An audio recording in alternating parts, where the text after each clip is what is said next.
wearing sunglasses. Hit it. It's better not awaken anything in me. The name's Bond. James Bond. Some days you just can't get rid of a bomb. I'm responsible for my own happiness. I can't even be responsible for my own breakfast. We have Santa Claus. Assemble. Welcome to the Daredevil Recap Show from Nerd It Here Weekly. I'm Riley Trahan, Senior Entertainment Editor at Nerd It Here First. And as always, for our Daredevil Weekly Recaps, I am joined by comics guru and all-around Daredevil enthusiast, Bruno Meneses. Hey, buddy, how you doing? Doing good. How you doing? Well, you know, it's really only when we embrace who and what we are that we can truly be free. And I am in love with this show. Keeps getting better. It has been just getting more and more just amped up each week, and I've been loving it so far. Keeps getting better, and as we'll talk about in a little bit, knows what it's doing. Some dialogue in the episode this week that made me think that there was a real meta level of understanding of this feeling bizarrely disconnected from our Netflix days.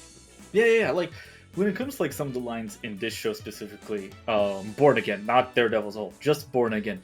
I almost want to call it comic book writing, because they have like some short sentences, but there's a lot of weight to it, and like all of these are like double entendres that you just have to like look deep into.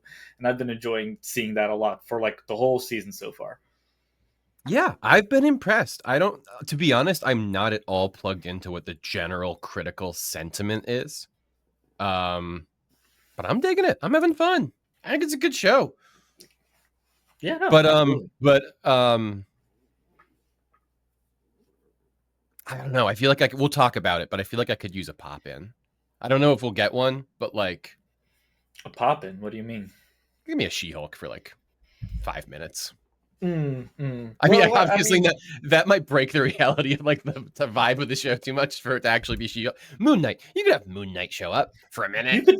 As episode 5 pointed out, we could definitely get Miss Marvel by the end of the season. I wouldn't be surprised. That'd be great. Let me think. Who else? I mean, we talked about when episode 1 first dropped. We talked about the possibility of them having Spidey show up, not Tom Holland. Right. Spider-Man in a costume. I no longer think that's gonna happen. Feel like that's probably out. We're probably out on that at this point. Yeah, exactly. But I mean, we also got a lot of, not to derail us totally, but we're kind of coming to these opinions with getting a lot of Marvel news since we talked last. Yeah. Like the whole reason that we weren't able to do a recording on episodes 5 and 6 last week is that we kind of got sidetracked on that Wednesday. Is that you and I sat down and watched a YouTube video of chairs for 6 hours? Exactly. I just kept taking notes of every person that was lined up for every person announced for Doomsday. There's still some people that are hiding for sure, but definitely. Yeah. At some point, we will definitely be going more in detail on that. I was going to say, this week's episode of Nerd It Here Weekly, if you haven't tuned in, Nerd It Here Weekly is our sort of flagship show that we do. You can get it at nihf.com or youtube.com/nihf. And that's a show we put out every week with our buddies Deepak and Jackson. And we talk through the week's biggest entertainment news. So definitely going to be spending a lot of time on the chairs this week, I think. Oh, yeah. No, absolutely. No Charlie Cox on chairs, which I was Cox on a chair. Despite no TV people being on the chairs, I was actually a little bit surprised we didn't see Charlie Cox, because at least episode 5 set him up very well to be like a mentor figure for the young Avengers whenever we do get to that. Well, here's my take, right? Chairs were I know I just plugged the show where we're going to talk about this, but this is sort of the cliff notes of what I think about the chairs. We'll talk about it really quick before getting into the actual show. Yeah. Unannounced. Totally unannounced, right? Mm-hmm. Everybody just finds out about it. They go live on all the stuff. Mm-hmm. They start showing the chairs. For anybody who doesn't know what we mean when we say they start showing the chairs, this week Marvel live streamed a 6-hour video? 5-hour video? It was about 5.5 hours, closer to 6 hours, yeah. A 6-hour video that was them panning across a line of like the sort of chair a director sits in. Yeah. Mhm. And on the back of them, they all had the names of people who will be in Avengers Doomsday. So a lot of confirmation. I mean, we'll get into the details of it later, but that's what happened. So every 12 minutes, the camera moved and we saw a new name.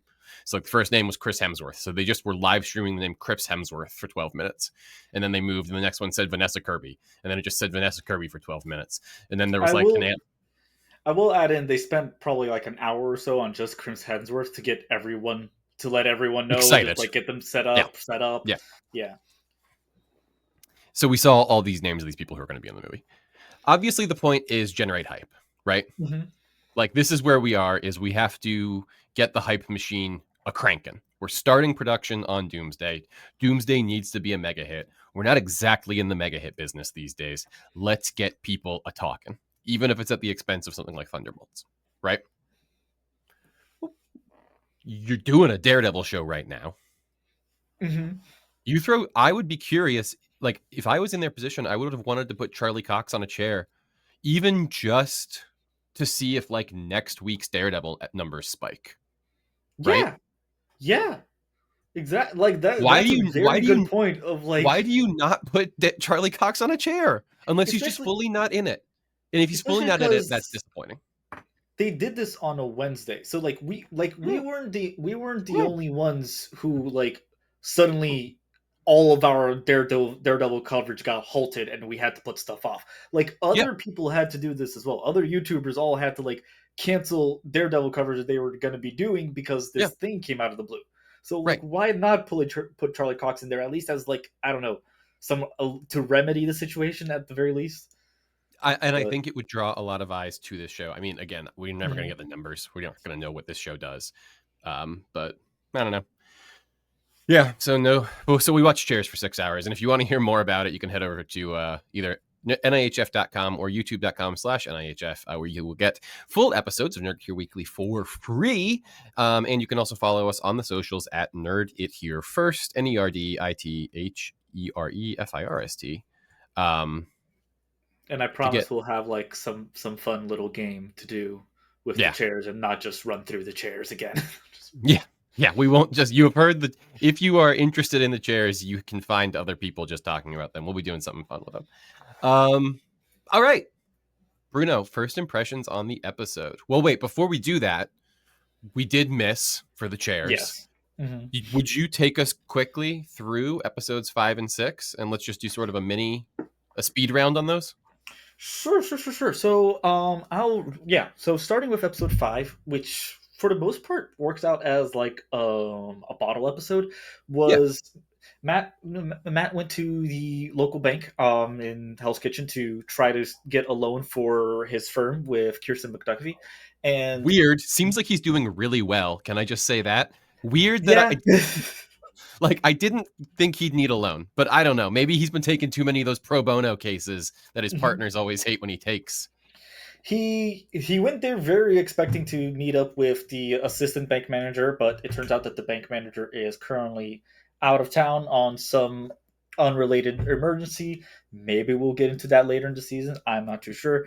But we then had him replaced by one Yusuf Khan, who is Kamala Khan's dad from Miss Marvel, having commuted over from Jersey City, which is apparently Matt Murdock's favorite city in New Jersey. Just to point Weird. out, better than Hoboken. Weird. I didn't understand what that was. Like, is that just bizarre characterization for Matt? Was that a joke or a reference I wasn't getting? Weird how much Matt loved Jersey City. I wasn't too sure. As I just said it coming out of my mouth, one thing that came to mention was it's possible that Matt has already done some like studying on Miss Marvel and her like activity over in Jersey City. Maybe he's a big Kamala Khan fan. He was also a little bit smug when Yusuf Khan was like, "Oh, we have Miss Marvel." And he goes, "Oh, who's that?" Like he acted like he didn't know who she was, but like it looked like he knew. He was Spider-Man's lawyer because he actively keeps tabs on all the young heroes in the tri-state so he can be there to do a pro bono if needed. Yusuf did mention that Kamala was in California visiting friends, and just as a quick had a little bobblehead. Cute. Yes, a little custom bobblehead of A Miss little Marvel. homemade Funko.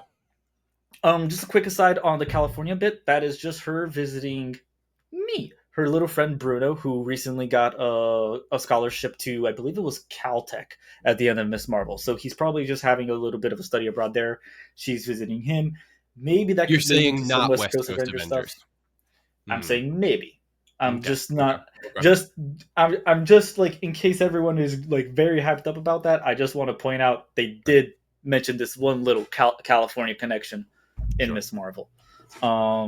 Getting into the real plot of the episode, we get into an active bank heist as five goons who I believe were working under the mobster Luca is there to try to steal what later ends up being a gem, which I believe is to cover Luca's debt that he owes to one of the other crime bosses due to that hijacking that we saw. I believe it was at the start of episode 3. After the ongoing saga that was Amulet Watch, I was really ready for that to be a sort of mystical jewel, and it was an orange jewel, and it's was worth very noting. nicely cut. It was worth noting that it was an orange jewel, and all the 5 bank robbers had colors related to the Infinity Gems, minus the orange one. Mm-hmm. It's also worth noting that there was 5 of them, 5 Infinity Gems, notably one missing, pointing out to us a secret 6th member of the team. Mm-hmm. You and I bounced around on the chat a couple times about like how this was just direct references to different heist movies. Yeah. I did notice because I think it was episode 2. I noticed that one of the consultants for the show was Brian Michael Bendis. So I've been paying a lot closer attention to the episode credits this time around. I did notice that they actually credited the movie Inside Man as just like a courtesy at the end of episode 5, which is a heist movie that includes a secret member being among the hostages. So I just thought that was a little fun tidbit. Yeah. But yeah, that is the whole bit of this episode. I think it worked really well as a bottle episode for the show. It's one of those. It's weird because it doesn't relate at all to, and I'll like pass it off to you to get your thoughts as well on this show. But it's our first look into Matt actively like daredeviling. He does another DIY suit that I will immediately be getting in action figure form as soon as it's available. Yeah. But it has some of the best action scenes that we've seen so far in the show. I think it might generally be my favorite episode in the show, despite not being too related to the main story of the plot. I think the whole standalone nature of it all, you could show this episode to like someone completely unfamiliar with the whole Daredevil show in total, just to like try to get them hooked and introduce them to it. But I want to pass it off to you really quick and get your thoughts on it. First, because you made me think of it, tragic action figure news. I spent the weekend in Austin, also part of why we couldn't record arc recap of this episode. Walking, did a triathlon. After the triathlon, went downtown, walking around, hitting some bars with my buddies, who I did the triathlon with. They're going into a bar. I say, hey, fellas, you go on ahead. I'm right behind you. I take a hard left into a collectibles shop that is on this street with all these bars. Right. I say, hey, fella, show me to your turtles. I'm on the hunt for the range of the turtles, but they're universal monsters.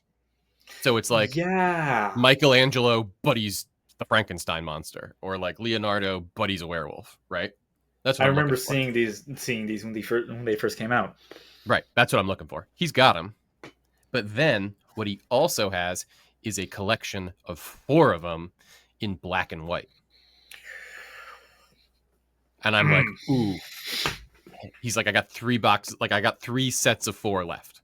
I say, fella, I'm out with my buddies right now. I can't be toting this around, but I'll be back. And then my dumb friends wanted to stay out at bars so late that I didn't get to go back and get them. I know, tragic action figure news. Anyway, great episode. I really enjoyed Matt getting to use his super talking powers. Oh Snap it yeah. into that Irish accent. Oh. I don't. That is canonically a Daredevil power that he can do accents really good. It's part of his super hearing, and Yeah. I am always a fan for when superpowered characters deploy their lesser used powers. Like I love when Superman uses his ice breath, for example. Mhm. So Matt, first of all, Matt doing super talking, I was tickled. Secondly, I thought Charlie Cox doing an American doing an Irish guy was very impressive. So I wanted to call that out. Yeah, loved the action.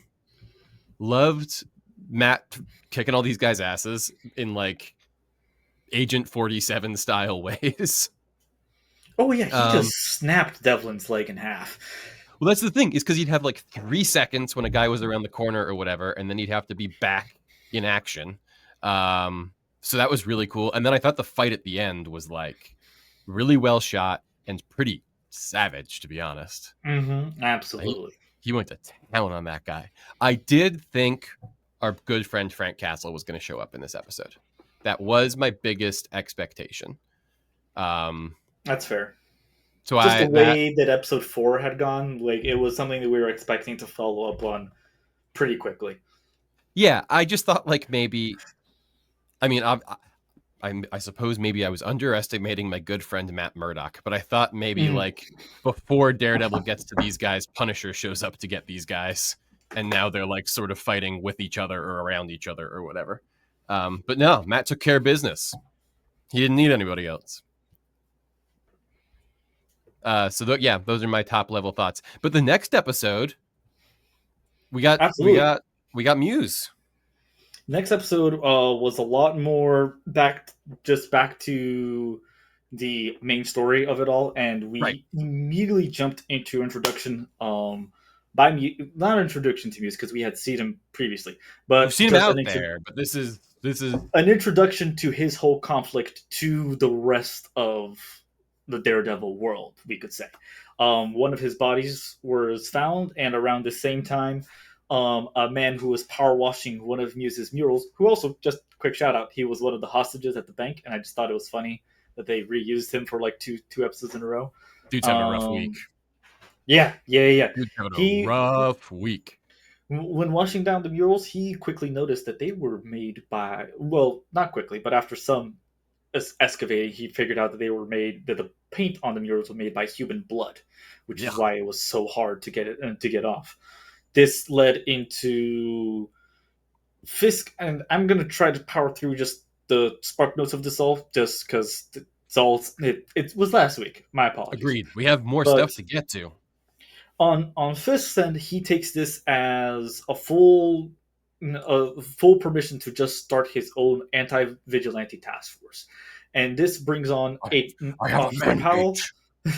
This brings on Officer Powell, who we had previously seen in a few previous episodes, as well as a new character in Officer Cole North, who is someone that I've been very much looking out for ever since the first episode of the first season, because this is a character introduced in Chip Zdarsky's Daredevil run when Mayor Fisk is putting together a sort of anti-vigilante agenda throughout all of New York City.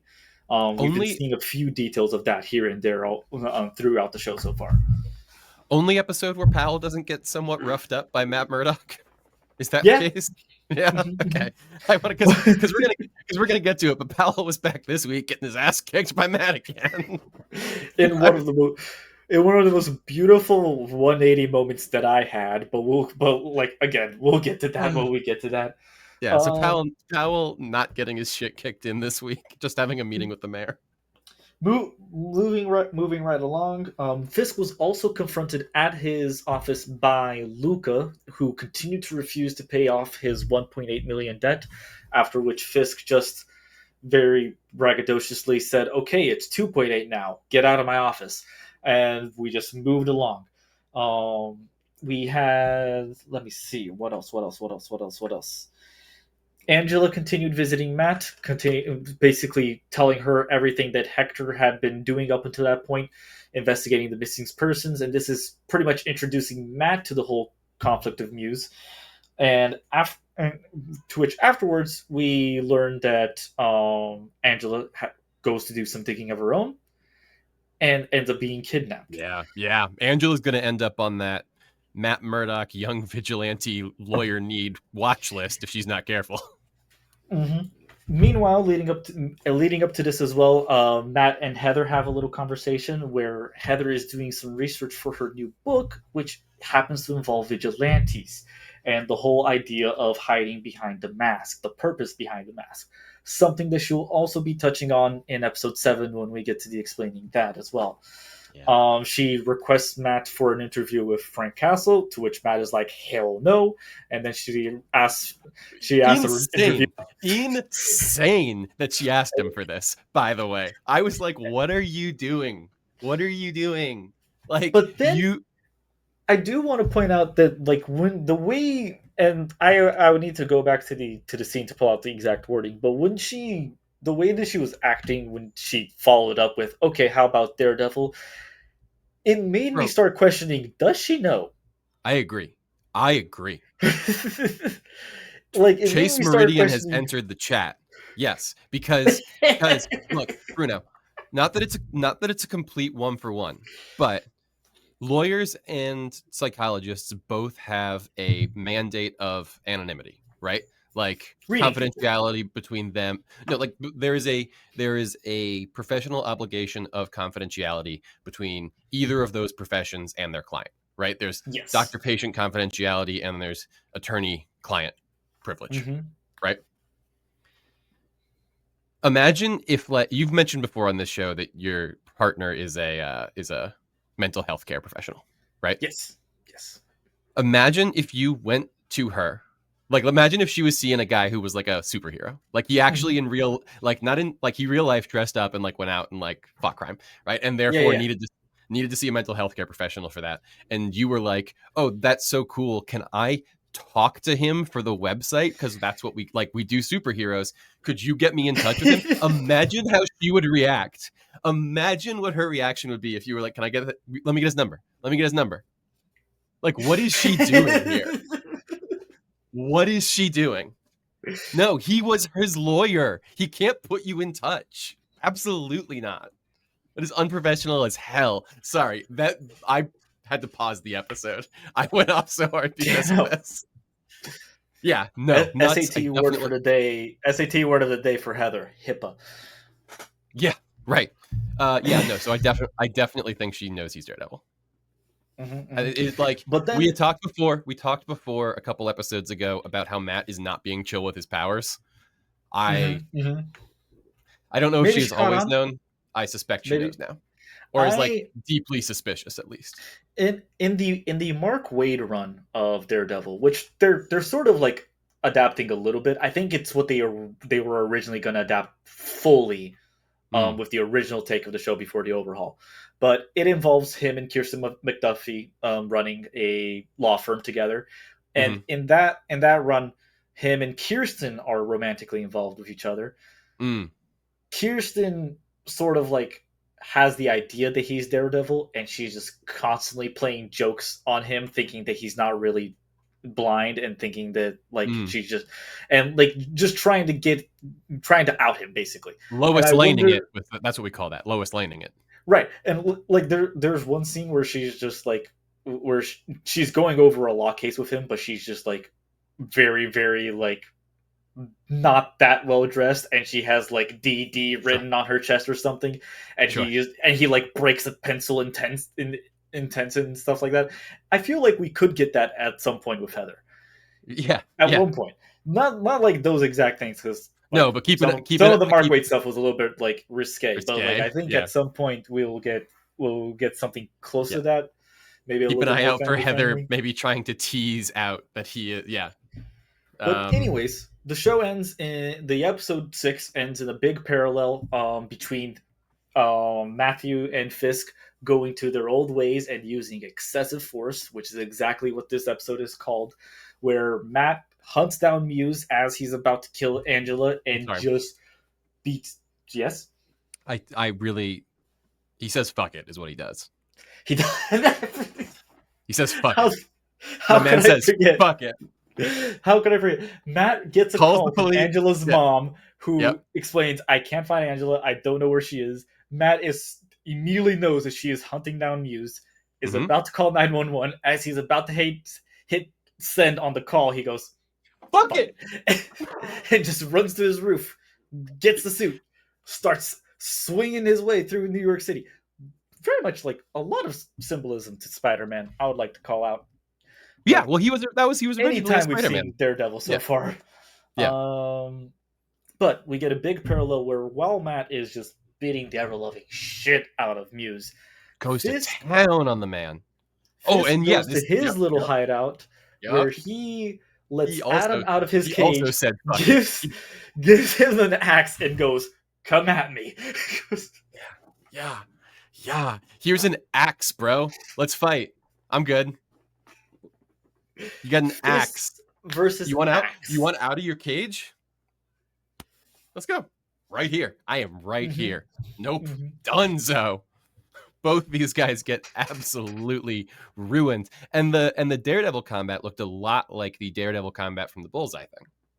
Yeah, no, absolutely. I would also like to point out that there was a few moves that, because of like the match on action editing, they were doing the exact same like fight choreography for a few moments of just like hip tosses, specifically going through tables. It was beautiful.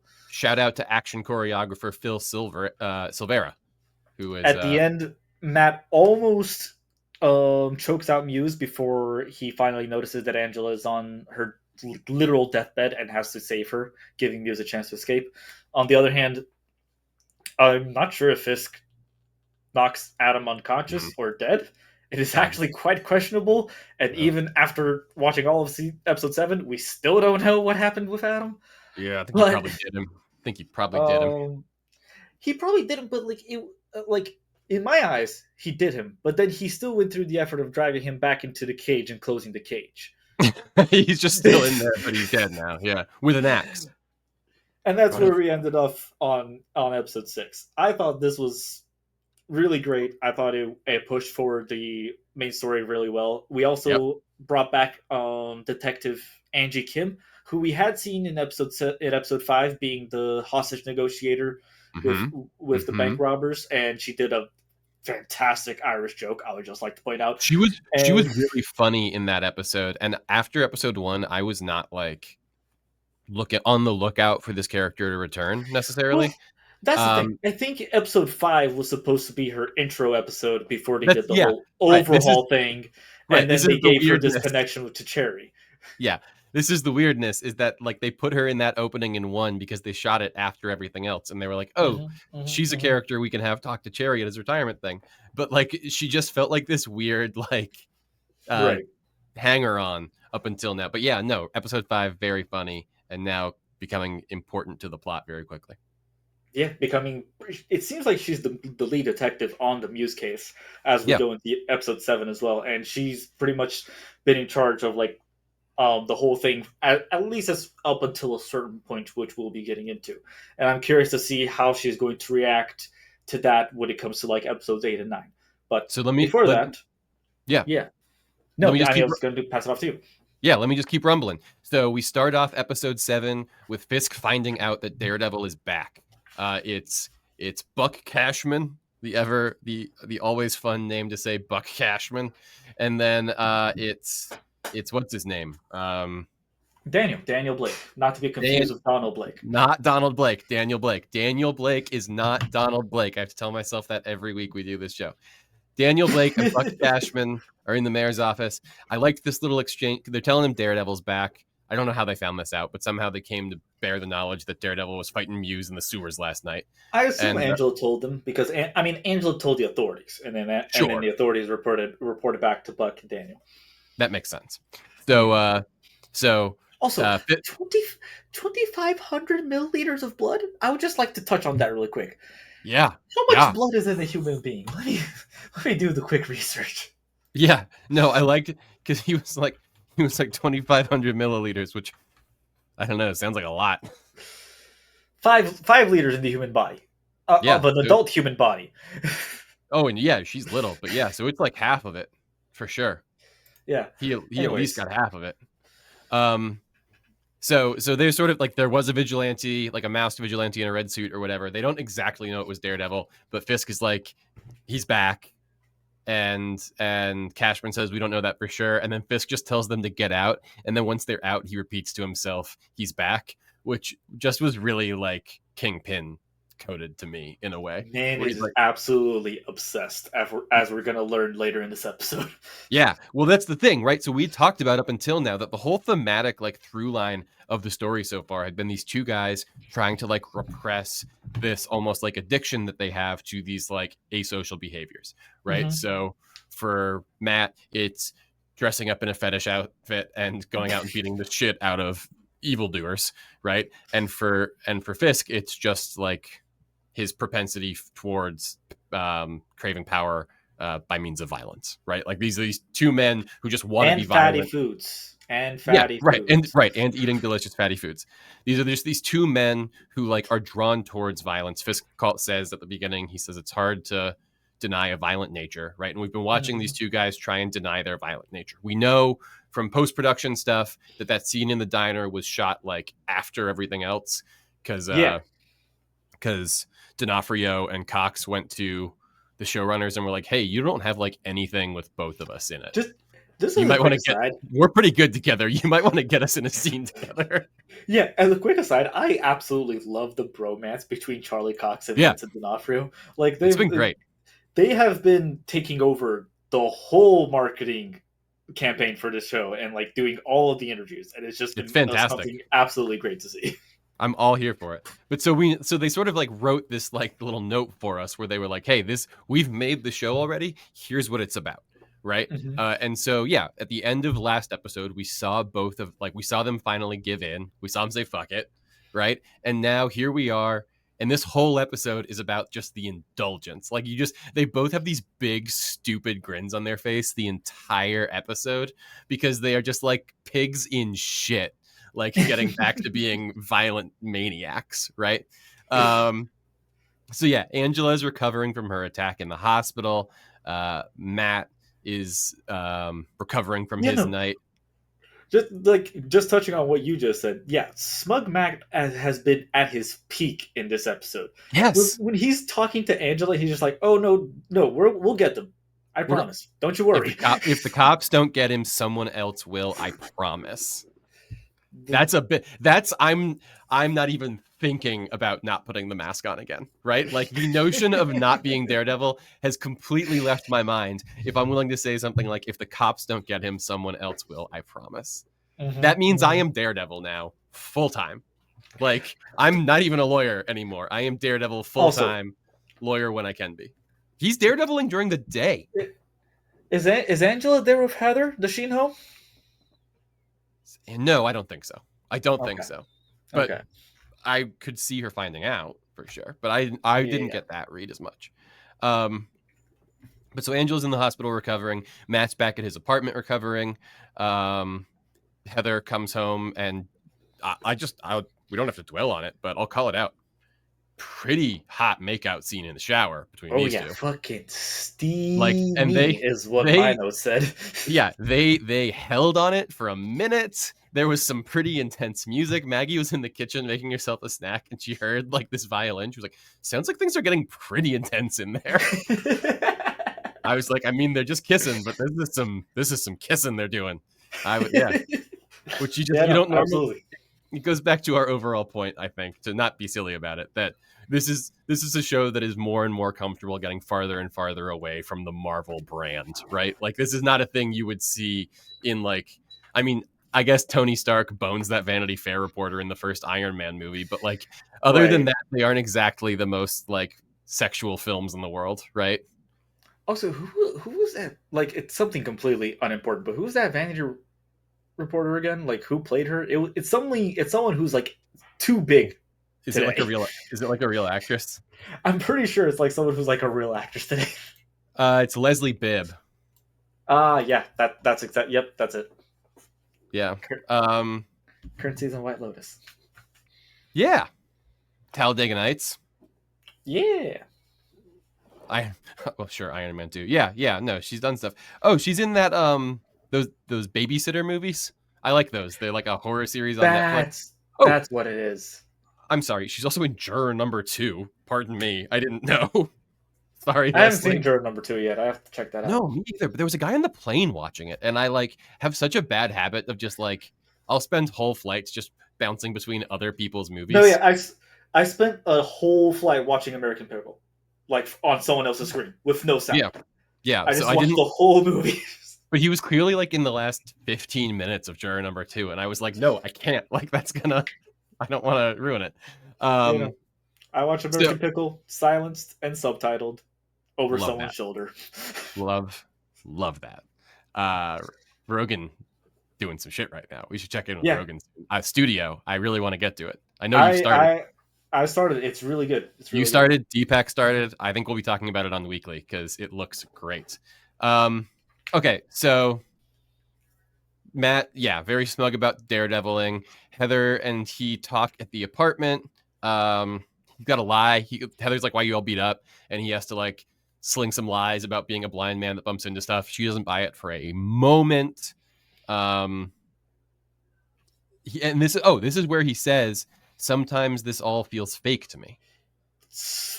Terrible word choice, my guy. Well, yeah, a very rough thing to say to your lady right after you presumably made sweet love in the shower, right? Not great. But also just weird to me because like it's not the show, right? Like it's the show, but it's not like this whole thing of like it being a different sort of show. Like he has a different apartment, he has a different office, Right. he has a different like all this like stuff we've been talking about like the Disney Plusification of it all, and now this product sort of like bridging the gap. Just weird for Matt to sort of be like, this feels like it's not my life, because like it isn't, and it's not his life, right? Yeah, I mean it is now, but it wasn't. And I do think it's intentionally like a meta commentary like from the studio of like hey, we understand like you guys aren't enjoying this, but like stick around and find out. Let's see where this goes. Also, just important, I think, to call out because of her profession that Heather does 100% call him out on his backsliding. Oh no, absolutely. Like I mentioned here how she like pretty much mentions how his trauma is leading to him having like extremely self-destructive behavior, and it is. It is. Right, but she's like not letting that. She's not enabling this at all. She fully confronts it head on, and then he says he's trying to fight it, and she says it's not a fight, it's a process, which is not, I would assume, a thing that Matt in this mode is like open to discussing. Right? No, everything is a fight right now. That's the whole thing I'm doing over here. I'm fighting now. And then like to try to like ease things off, but still with like a little bit of sarcasm. Like I just want to end this conversation. He finishes it off with "Thank you, Dr. Glenn." Yep. And then we're out. Cherry then confronts Matt about being Daredevil, right? Like immediately after that. And that's when we learned that Matthew is just like straight 100% back to Daredevil. And he's like, yeah, no, I'm back. And here's what else. I'm back and I need your help. Yeah. I'm back and I hear what you're saying. What you're saying is that you don't like that I'm being Daredevil. And how I'm going to choose to respond to that is by asking you to do something to help me be Daredevil, please. Thank you very much. He's got this big Cheshire grin on his face.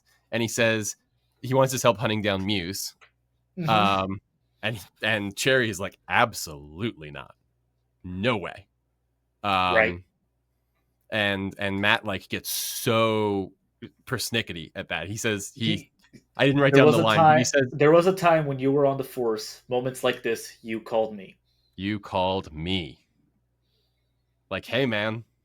And Matt is 100% in like a negative mental health space right now, I would say. Right? It's a process. It's a process. He's in the process. He's in the process. But he's not wrong. He's just what's the line from Falcon and Winter Soldier when the meme that's like Falcon Winter Soldier not wrong meme. Oh, he's out of line, but he's right. He's out of line. Yeah, he's out of line, but he's right. Like that's sort of what I felt about Matt in this moment. I was like, yeah, he's out of line, but he's right. But as we'll get to later, I mean, Cherry is going to go check out this crime scene. He's just not necessarily going to report back to Matt on it. Well, Yeah, we'll touch on that. So Fisk and Cashman consider why Daredevil is back. Cashman says if he is back, if he is going after Muse, it's not the worst thing in the world, is it? And again, he's not wrong, right? Nope. But Fisk has put all his political chips on this anti-vigilante task force thing, right? Going back to the diner scene and the mutually assured destruction of it all. Like Fisk is now just in a political position where Matt's got to go down. Like this cannot be allowed. Absolutely. And we'll get more and more into the psychology of why that is as we drive like further into this episode. But he talks about how Daredevil took everything from him, right? Mm-hmm. It's like 10 years of work. Dozens of people were made millionaires. Like it wasn't even like he so is locked into the I did nothing wrong. The Thanos did nothing wrong perspective, right? He just lists off what a great guy. Blue collar millionaires, so much wealth generated, not just me, for the company, for the employees. Like he we were mentioned the building port workers something. as well. Yeah, The port workers, 10 years gone because of this guy. And he's trying to do it again with Red Hook, right? And, like this is he's starting. That's why he mentioned port workers, because Red Hook is in the ports. Like, what is so big about the ports that like Fisk wants developments there? Yeah, I think it's how you get narcotics and trafficked humans and such in and out of cities, typically through ports. This scene turned me around a lot on Buck Cashman as a character as a whole, because like up until now we've been pretty much saying bootleg Wesley. So yes, far. Agreed. He has graduated from bootleg Wesley at this point. You're absolutely right. Like we've been a little bit critical of him up until now, but like in this scene and like how he sort of like he was sort of like, hey, sun's getting real low to Fisk, bringing him down, like making sure that he's like working as a mayor, like while still wanting to do his like criminal activities. He's being a more effective version of what's her name? The communications director who is always coming in second to Blake. Well, like he's like she's always trying to like calm him down, and he just ends up more worked up. But like talking to Buck, he actually like started to like and then we touched on like why Fisk originally like hired Buck, which was like his quote ability to think asymmetrically. That's something I think we're going to be diving into a little bit more later on, as like especially how this episode ended. I think I've very much grown on Buck right now. I think that was when I was like, oh, I'm interested in you as a character now, right? Like, yeah, I agree with you. This is the episode where Buck Cashman became a real character. Yeah, absolutely. And it only took him 2 scenes. Yeah, congrats, Buck. So our 2 older detectives go out into the field to look for Muse, while Matt debriefs Angela about her experiences here at the hands of Muse.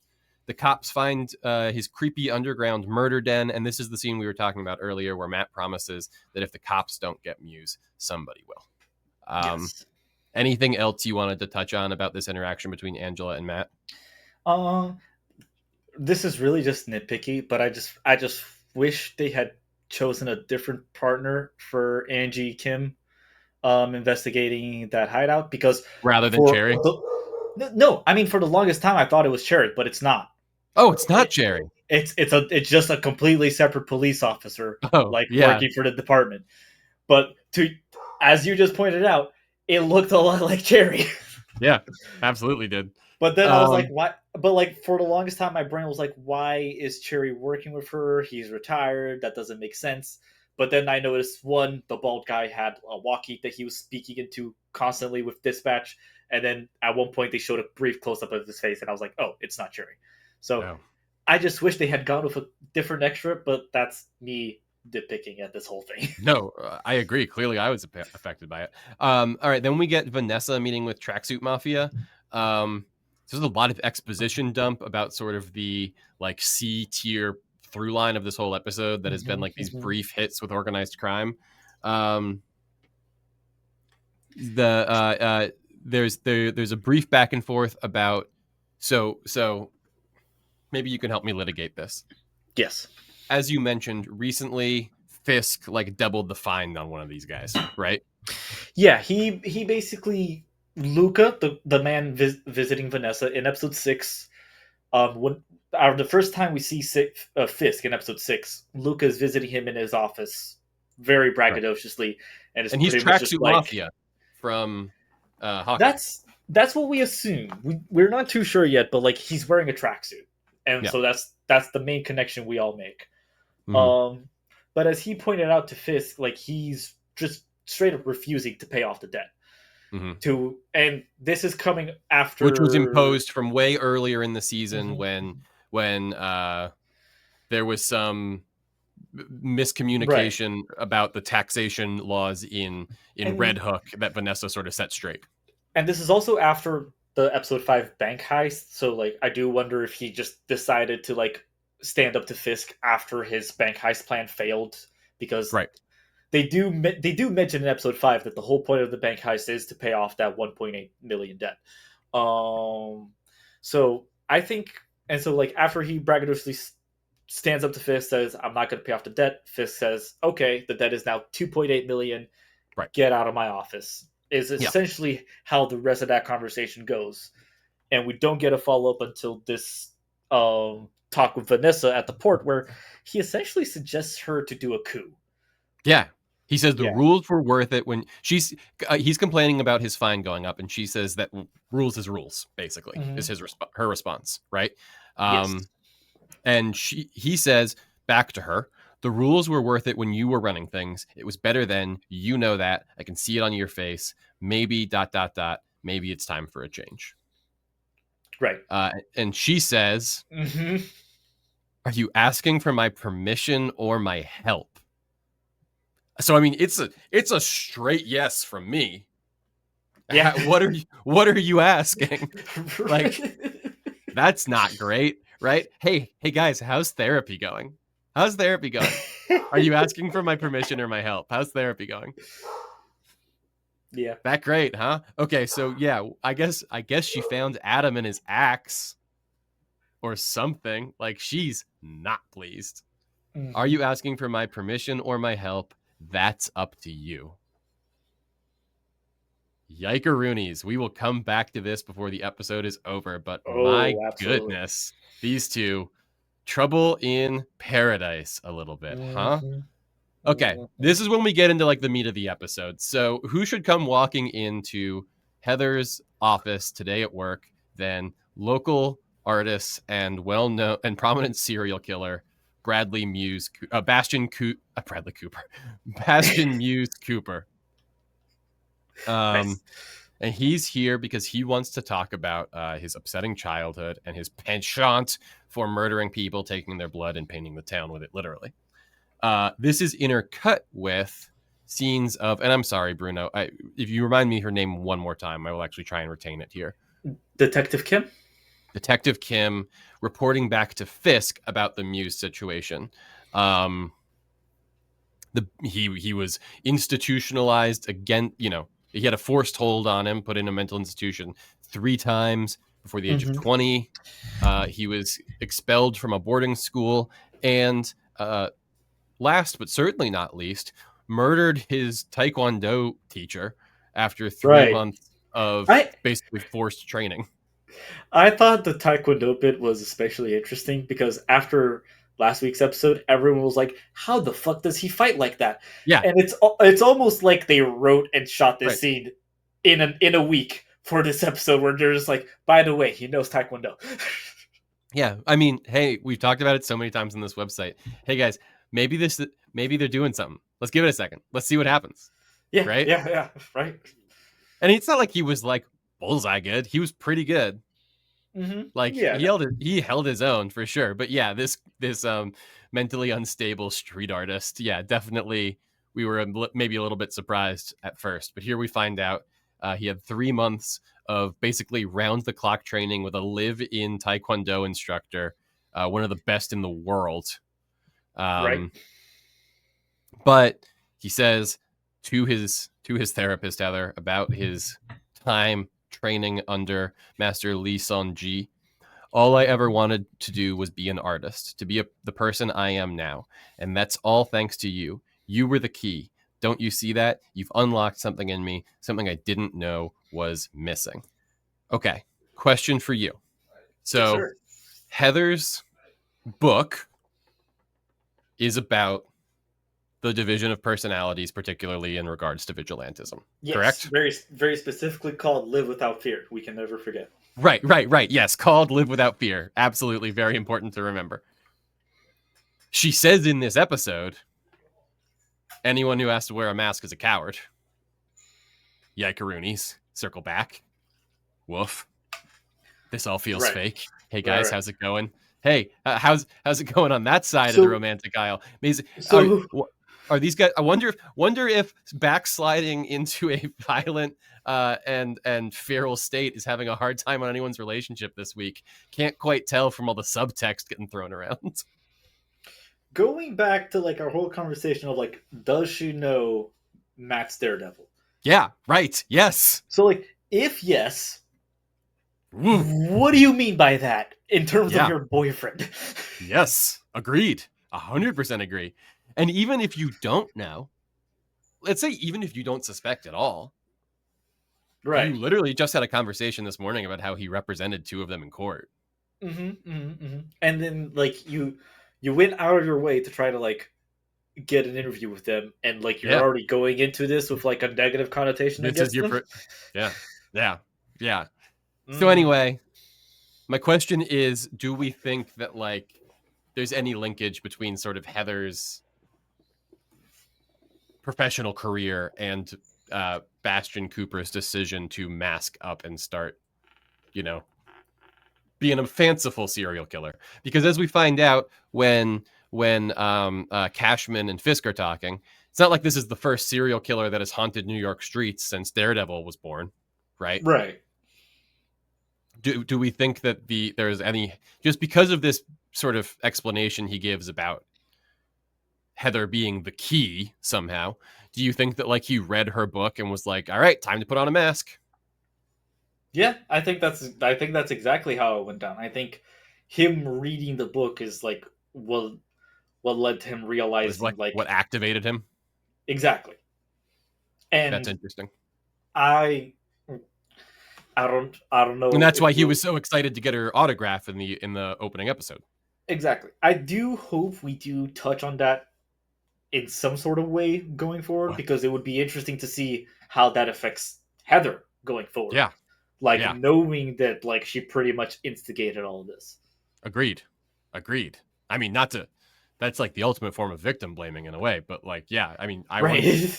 it's not a true thing, but I could see her like, I mean, No. I don't mean at that as the a true end, thing. no, something that but she's I'm with definitely you. gonna Like, struggle with. she's going to be caring at the end of this episode. She's not in a good place about what went down this week. She is very like shaken because, by like, the whole experience. So she yeah, had a very active participation in the conclusion of it. she had a rough day for sure. So he says something about, the only thought going through your mind is whether or not you can make it to the door in time. She tries to make it to the door in time. He bags her. We see really quickly sort of a scene where Kristen is digging around, trying to figure out Matt's secrets. She sort of corners Cherry in the office and is like, hey, what the hell's Matt's deal? You clearly know something that's going on. I'm out of the loop. Tell me what's up. And Cherry's like, that's not how this works. And Kristen is unhappy with that, and sort of also comments that Matt, not super present at work these days. And then we cut immediately to the cops pulling evidence in Muse's hideout and Matt like dropping through a hole in the ceiling into this I subway. couldn't help but cackle den. when that happened, when he just like. And this was the moment of the week for me. Officer Powell walking back into the scene of the crime, having forgotten something, and just getting immediately concussed by Daredevil's flung baton. He heard him coming, right? He was super hearing, heard him coming, knew he was on his way back, made an active decision. I mentioned earlier how I had a complete 180 watching this scene, and let me explain why. Because I had a little bit of a nitpick with this scene. Because Matt figured out that Muse was at Heather's office by feeling over the paintings and Oh, stuff. And then, hey, I'm ready to No, talk no. about it. I'm ready to talk about it. And then he like felt like a painting. Mm-hmm. It was like, this feels like Heather's face. He's at Heather's office. And I Mhm. was like, how the fuck could that ever work? But then they immediately did the Powell knockout, and I was like, never mind. I'm happy. Yeah. No.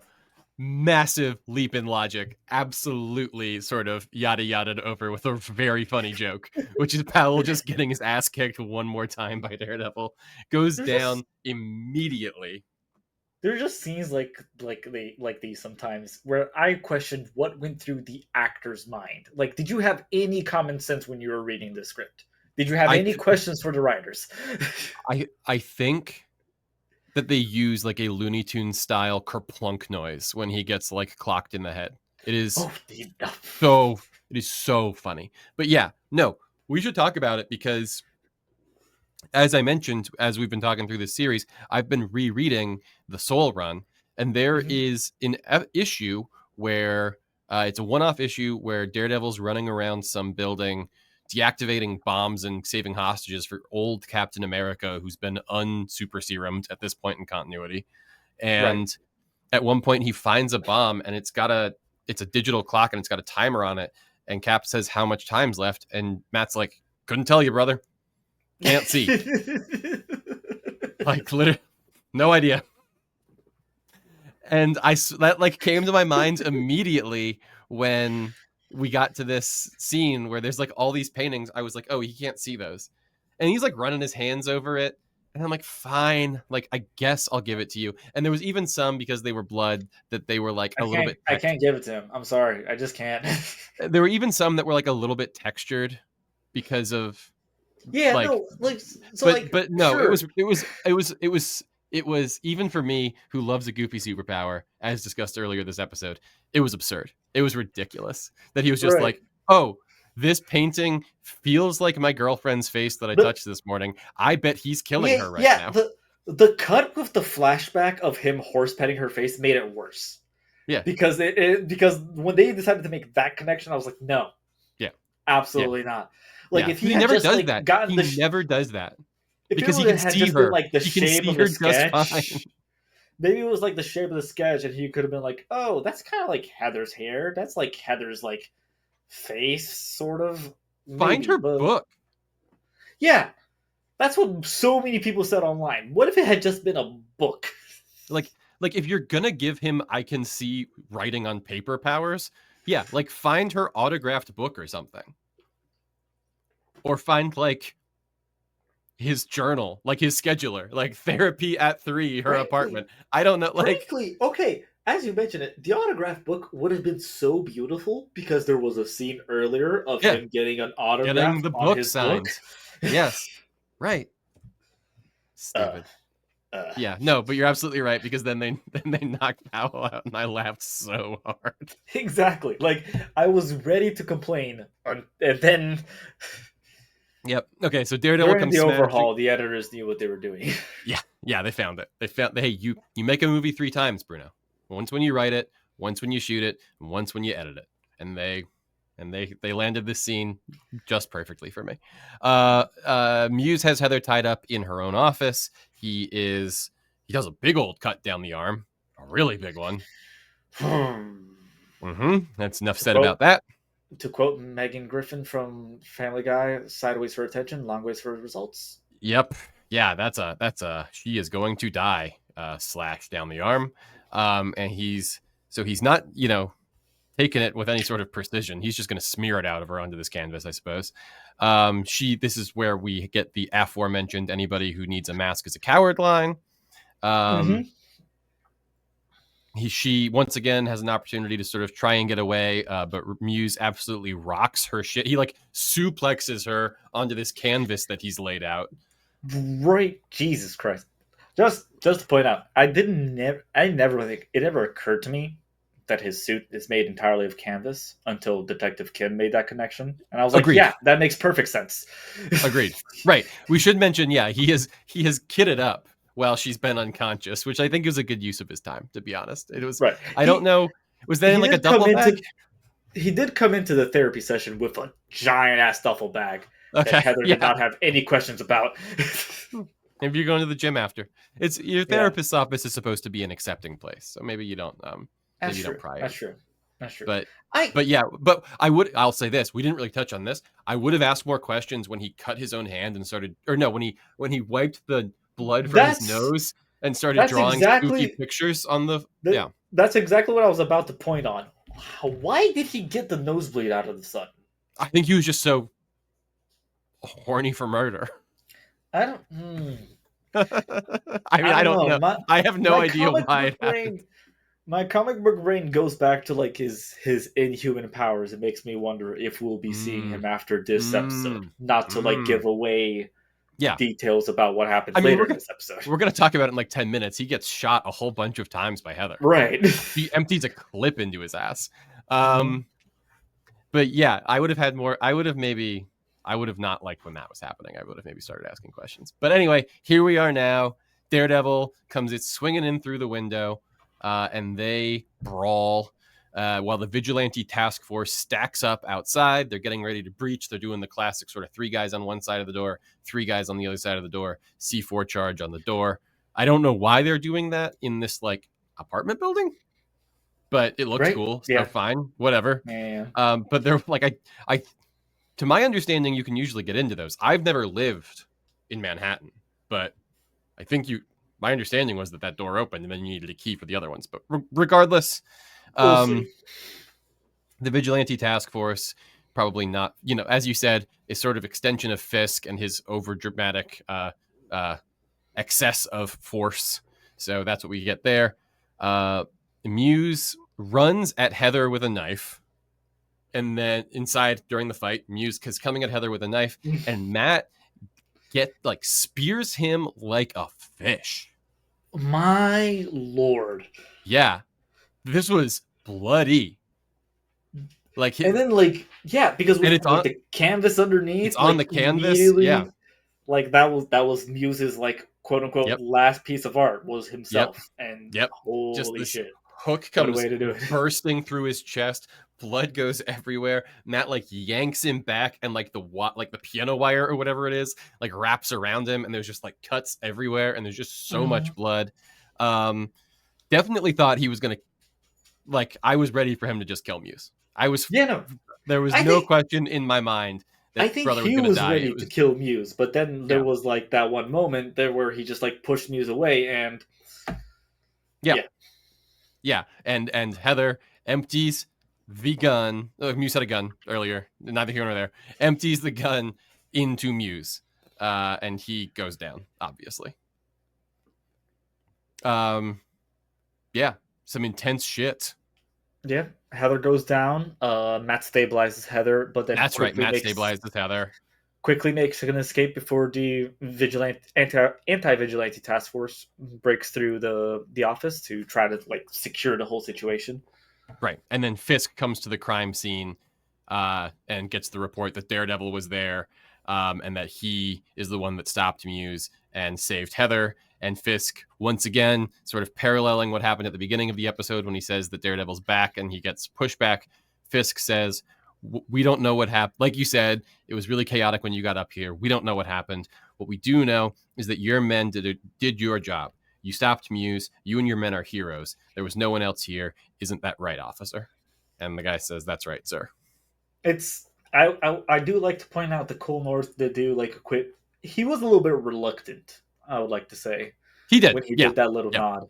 In the Chip Zdarsky run, Cole North is introduced as a police officer, and when it comes to because in just general comic book canon, the police officers have a level of respect with Daredevil, so it's very different from the show. Whereas in the show, there's a decent group of police officers who are anti-vigilantes, whereas in the comic, it's only Cole North. He's the only one following Fisk's orders and the only one trying to push this agenda. So I'm curious to see how they're gonna go through this. In the comics, we had a constant question of whether in the end Cole North is gonna eventually just solidify himself against Fisk, or if he's going to side with Daredevil in the end and like go against Fisk. I wonder if they're gonna like sort of like split that off between him and Powell, where one of the two becomes a redemptive character, while as the other one becomes full on embracing the evil. But yeah, we'll cross that bridge when we get there. Be interesting to track his relationship with the cops moving forward. Maggie asked me when he was talking to one of the police officers this episode, I don't remember which. She said, are they corrupt? Because they were meeting with Fisk. And I was like, no, he's got sort of a weird relationship with the cops right now. It would be interesting to see it start to get more well-defined, right? To like be like, oh, these are the ones that are in his pocket. These aren't. You remember back when a million years ago when we had our one SHIELD guy who was a Hydra agent? And that was like interesting to track over different movies until he eventually got. Yeah. That, I think it was like a senator or something. Yeah, something like that. There was a senator, but I'm yes. You're right. Yeah. Also, this is Fisk's therapist's office. Like that's weird, right? Like is he gonna have to find a new?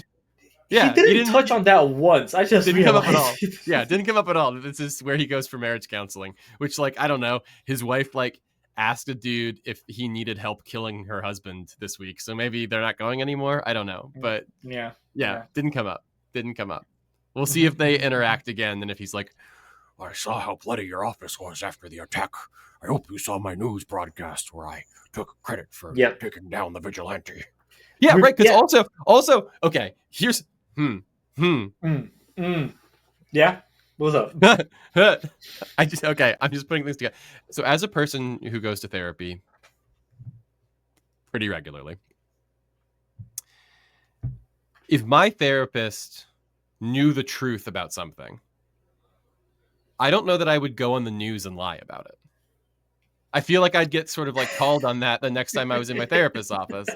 It'd be like something we had to like process, right? Like if Heather's good at her job, if Heather's like worth her salt, next time Wilson's in the office, it's going to be like, hey man, why'd you feel like you needed to lie?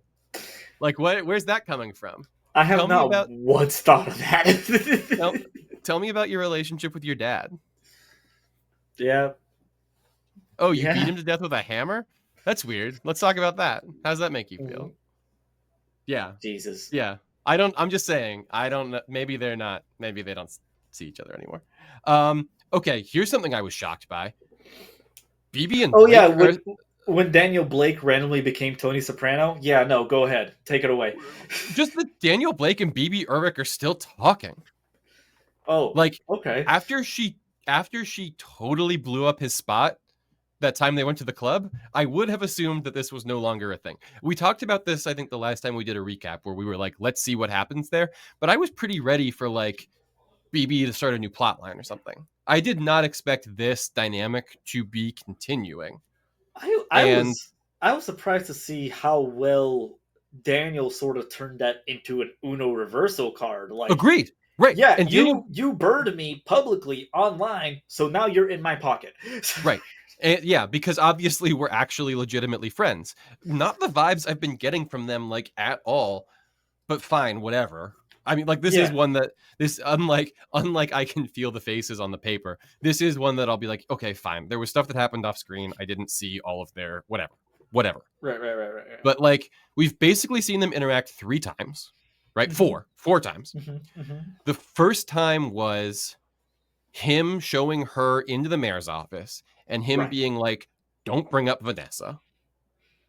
And her sitting down and be like, so what's up with you and Vanessa?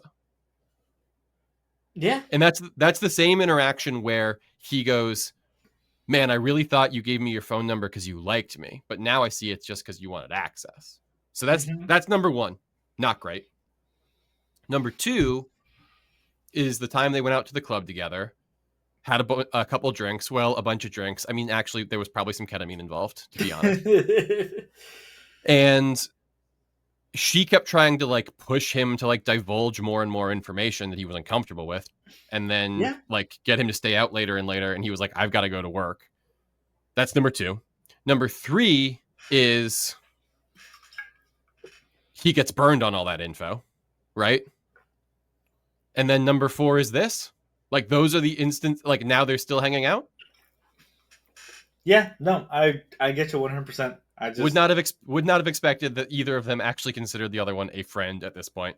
But he says we're friends, BB, but I'm not a fucking chump. The task force took out Muse, also not Daredevil. I like we're supposed to look at BB positively, but Yeah, he did do a line. He said a line along the lines of "You took advantage of me" or whatever, and she goes, "Well, you were pretty drunk," and I'm like, Yeah. That's not a defense." yeah. I suppose I don't know what journalistic ethics are, especially in the area of crime lord mayors. But yeah, I don't. Maybe she. I mean, listen, she's still young. She's got a lot to learn. She's following in her great uncle, not her great uncle, but her fantastic uncle's footsteps. Yeah. Maybe she'll cover some of this stuff in journalism school or whatever. But yeah, agreed. As far Shoddy as defense at best. I will say, Yep. as far as general thoughts on the scene goes, when episode 1 came around, I was very excited about Daniel Blake, and then every episode after that, he started to wane on me, and I started to lose him. Mm-hmm. I got a little bit of him back with this episode. Agreed. This and was the Fisk henchman glow up episode. Exactly. If we see more of this, I start to do the question of like, is Buck or Daniel gonna become the Rose at the end of the show? So listen, I was having a similar journey with Daniel Blake. Of like early on, I was like, great, let's go. Like I want the full Soprano lineage going here, right? Like let's take advantage of the fact that we have, like, we are all thinking one thing and only one thing, right? When we see Michael Gandolfini on the screen, right? Like we are instantly associating him with his father, James Gandolfini, who played Tony Soprano in this iconic role as this New Jersey crime boss, right? Passed away sadly young, and he played his father's character in the movie prequel to The Sopranos that came out just a couple of years ago in sort of Michael's first big role that sort of brought him out to the public. A lot of people should go watch because not enough people watched it when it first came out. Yeah, Saints of Newark, right? Just a quick, the Many Saints of Newark. Yeah, Many Saints of Newark. Yeah, so like great movie, great performance, but like we are thinking of Tony Soprano when we see Michael Gandolfini, right? When I was introducing my friend to Daredevil Born Again, we were watching episode 1, and he hadn't seen Many Saints of Newark, but he had seen all of Sopranos. And he couldn't figure out where he recognized Michael Gandolfini from, and I was like, "It's from he has the same face as his dad. That's where it's from." Yeah. And then I said, just think of him as someone else's kid, and he goes, "Oh, it's Soprano." I'm like, "Yep, there it is." Yeah. So that's sort of the like promise of putting Michael Gandolfini in your thing as a member of organized crime, right? Like that's sort of table stakes. We would agree, I think. Started watching this series, see who he's playing, watch Kingpin sort of like take a shine to him, and I'm like, all right, let's go. Like, I see where this is going, let's go. Yeah. And then nothing really happens, and then he sort of gets taken for a chump by this newspaper reporter lady, and then he gets his ass reamed out by Kingpin for being an idiot, and I'm like, oh, lame. Like, disappointing. And then we don't really see him last week in the two-parter, right? But I also see this chatter online that D'Onofrio, in the press stuff that you were talking about earlier, is like, watch for Michael Gandolfini. Like, he becomes an evil son of a bitch in this series. And I'm like, oh, okay. Hold on. I didn't know that. Tuning back in. Maybe I'm ready for more. And then in this episode, when he's like, yeah, this is my opportunity to like twist this thing back around to get in better with my boss, who I'm sort of on the shit list with right now. I was like, okay, here we go. This is when it actually begins, which I had the same thought because at the very beginning of the episode, it is Buck and Blake who are in there by themselves with him. And they're like, sort of like studying at the feet of the master, right? He's like, look out the window. Tell me what you see. And like, he's like teaching them like how to Kingpin, basically, right? And they're both learning it in different ways. It's very interesting. Actually, that's a good point. We should go back to that scene later and just like figure out, just to see like what each of their several responses was to what they see. He says, what do you see? And Gandolfini says a Starbucks, and Buck Cashman says voters. I do remember there was some stupid Yeah. product placement in there. He goes Starbucks, voters, and then Blake says voters. Yeah. Right. Okay. Yeah. So I mean, but that goes to point out that at least Buck seems to be a few tiers higher, like a few clicks ahead. Yeah, Buck's not giving out the secret war. Buck's if you're in the Fisk administration, you know who accidentally tagged the Vanity Fair editor in the Signal chat about the war plan. You know what I mean? Point out, Buck looks to the people first. Daniel looks out to the money first. That's true, but I feel like you didn't laugh at my joke about the Trump administration. Oh, I'm sorry, I didn't hear it. I was just saying, if you're in the Fisk administration, you know who you have to blame when somebody tags the Vanity Fair journalist into the war plans. God damn it, man! It's not Buck. Yeah, not Buck. The other guy. Yeah, I mean, maybe this is the whole thing, right? Is he knows he fucked up, so now he's like doubling down. Like now he's like, okay, I know I'm coming from behind, but I am making strident progress. I got my feet on the desk, and I'm shaking down a reporter to run with the propaganda. All right. Then Matt and Heather are in the hospital. She's recovering. She says that she thinks she heard Daredevil say her name. Because he did. Now, as Maggie points out, could have been on the door. Could have been on the desk. Could have had your diploma up. Like, sure. Now, answer is he's your boyfriend, but this, I still think this goes to the credit of the theory that she's already suspicious.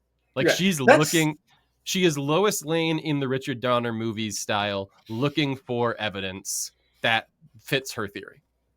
Exactly, and I think him sort of being defensive about it and closed off a bit about it only confirms it for her. Right. She's pretty good at reading people, I would imagine, as a therapist. She's a therapist. Yeah. Right. Yeah. This is the one person you can't fool on this. Right.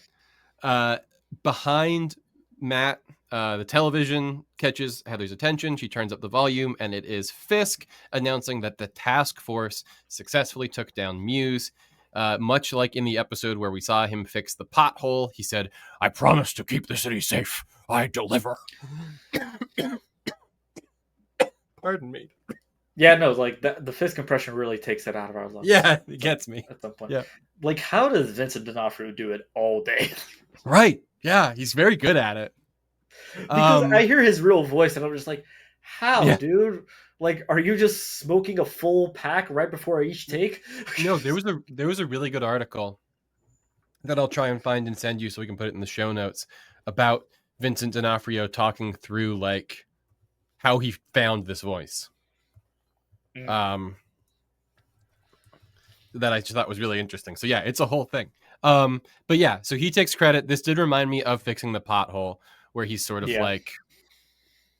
out here kind of showboating the old results. And obviously this is, him kingpinning again, right? This is and just one more the final example of harnessing his power through sort of taking credit for this operation that he has going. That's all boom and no, all sizzle, no steak, as they say.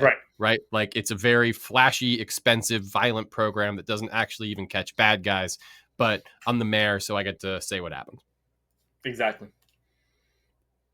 After that, we see Vanessa texting an address to the guy we assume is Tracksuit Mafia and says he's alone. Tracksuit Mafia drops in on Fisk at a restaurant called Bontamones, where he is having a delicious looking dinner. Clearly,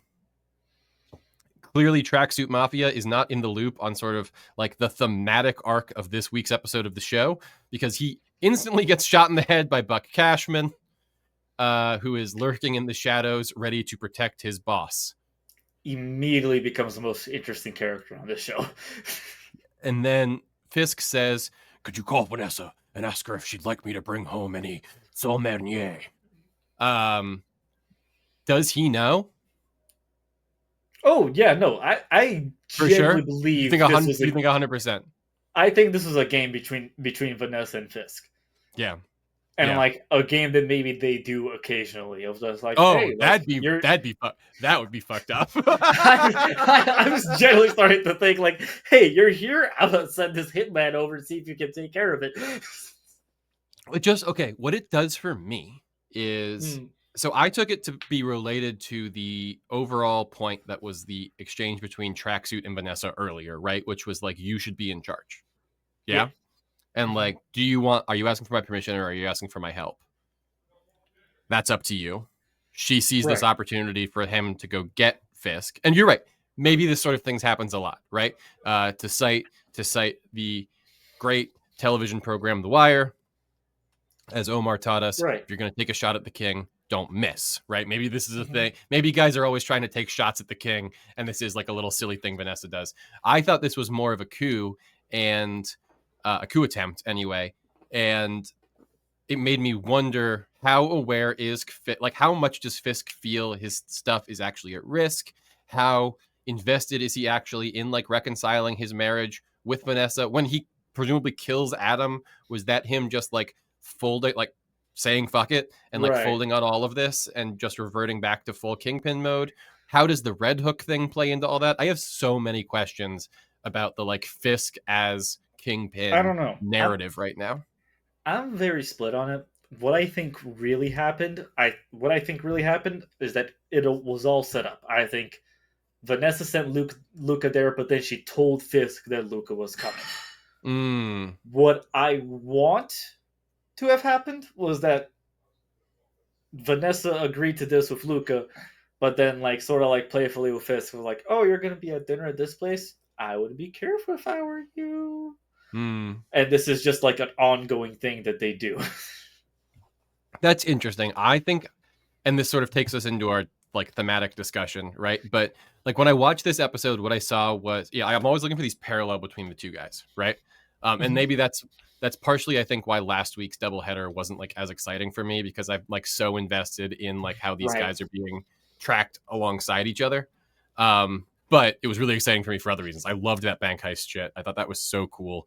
And then Matt v Muse I thought was really, really good. I don't want to like trash last week's stuff that I was really impressed by because that would be untrue. But I'm really invested in like the thematic resonances between the Matt stories and the Fisk stories. And what I caught this week was two guys who last week had made the decision to go back to sort of their baser level selves, right? Indulge in these activities they had sort of been trying to wean off of.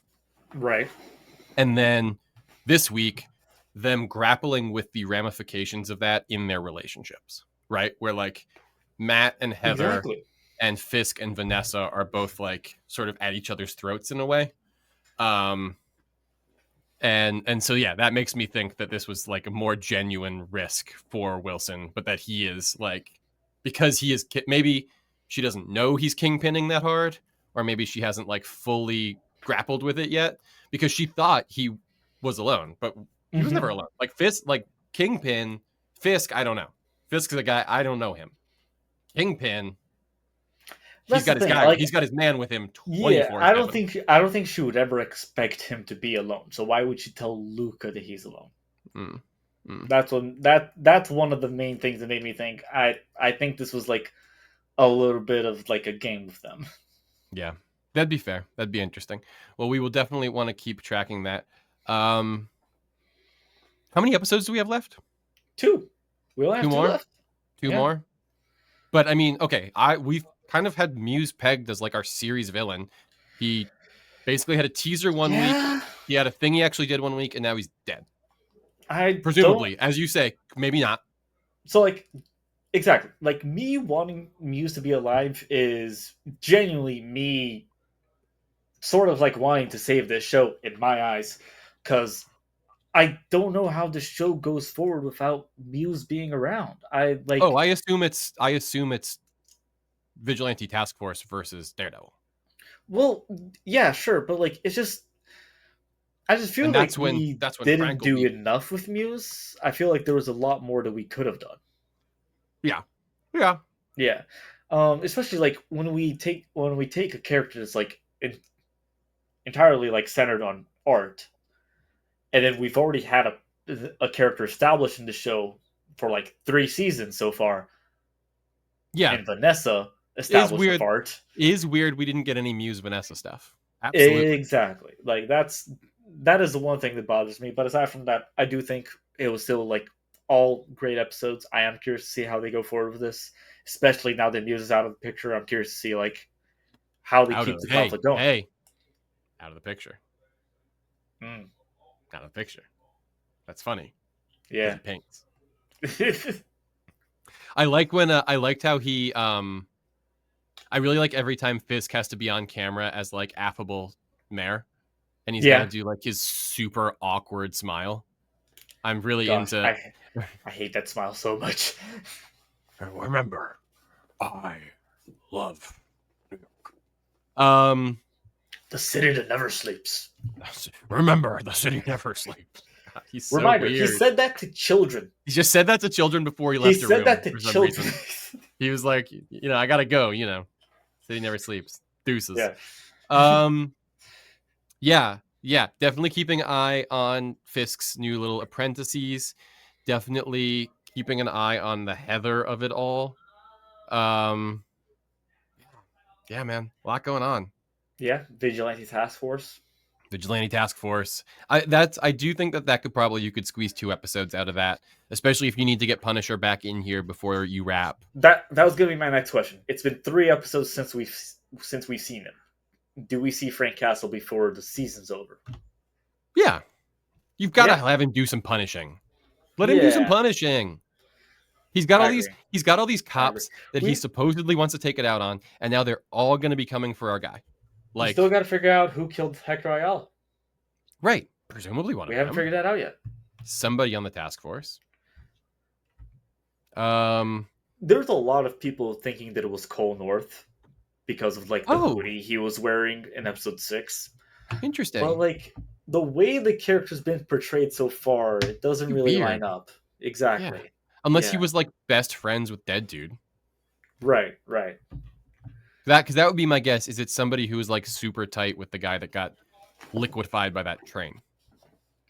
You mean turned into a balloon? That's right. I'm sorry, you're right.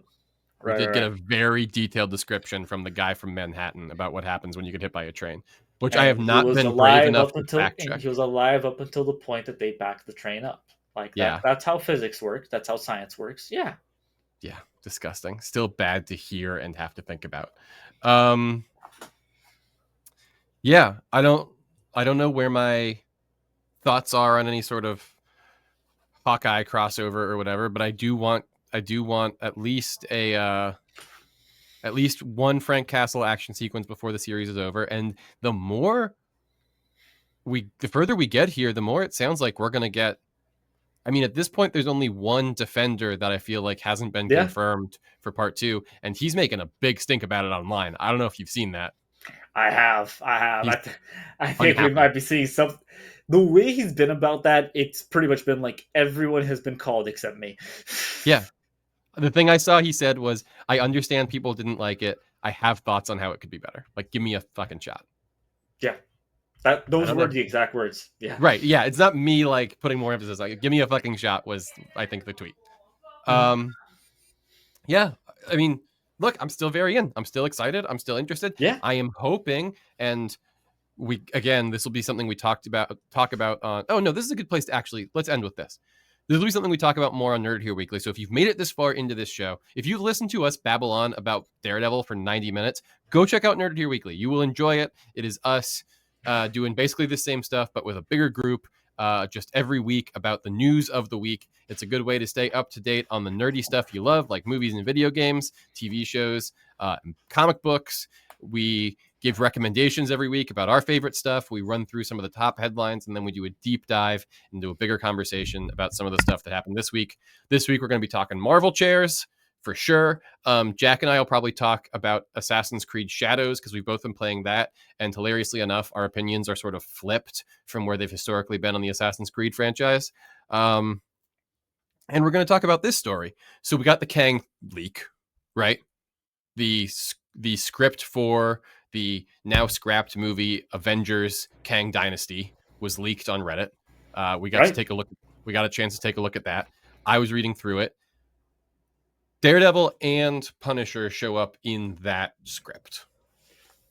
So take that for what you will. Interesting. I didn't know that. Both those guys, yeah, along with She-Hulk and Moon Knight. But so they don't get a lot of dialogue, but they are like on there's multiple Avengers teams that are all sort of working in parallel in this story that, again, is never going to be adapted for the big screen. So if you want to hear about it, follow us for more. But they both are on one of the teams, and they both get like a couple of moments to like be quippy with each other while they're fighting bad guys. So I'm interested to see like how this story, because at least a certain portion of this show was made when that movie was the plan. So I'm curious to see what happens there. So I think that about does it for our recap of the episode here. Bruno, do you have any final thoughts or anything before we sign off for this week? No, I just genuinely, I think this was a great episode. I liked everything that we got with Muse. I'm a little bit disappointed that maybe it ended a little bit too early, but we'll see how that goes going forward. And I'm excited to see how we pick up with the Anti-Vigilante Task Force. I am excited for the amount of like Daredeviling that we're getting. Mm-hmm. I think that's very good. And we called out Dr. Chase Meridian earlier. We should also mention doing a lot of the week's news on this non-news episode. Val Kilmer passed away today as of recording. Sort of shouting out to that era of Batman. I love a tragic protagonist that like hates that he can't stop fighting bad guys. So I'm loving that we're getting like some of that right now, that his life is like being destroyed by his need to Daredevil. And yeah, I'm hoping the final 2 episodes are like some Warzone level shit or something, because absolutely I want to get to business here. But I like how the thematic thrust of the show has continued to say like constant and also like interesting, where like these characters are changing in cool ways week to week, and I'm definitely like into it. Like I want to see like what's going to happen this week every time I dial it up, Exactly, yeah. All right, this has been our Daredevil recap show that doesn't have a name. Come back next week for the next episode.